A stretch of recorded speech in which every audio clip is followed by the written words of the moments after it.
Bueno amigos, ya nos íbamos para el hotel y me encontré este local y tengo muchas ganas de probar esto que se llama corn dog. De verdad que tenía tantísimas ganas de probarlo y se ha dado aquí en Bruselas. Ahora lo están preparando y ya van a ver cómo se ve eso. Thank you. Bueno, ahora sí, por fin tenemos esto amigos. Tengo muchas ganas de probarlo. Creo que me voy a quemar la boca, pero bueno, no me importa. Vamos a eso. Joder. Wow, es súper loco. Tiene como una masa de pancake por dentro, con mucho queso.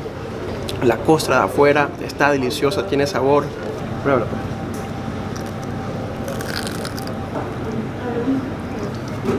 Aquí abajito les voy a dejar dónde es este sitio aquí en Bruselas para que se pasen y los prueben. Están súper ricos. Bye.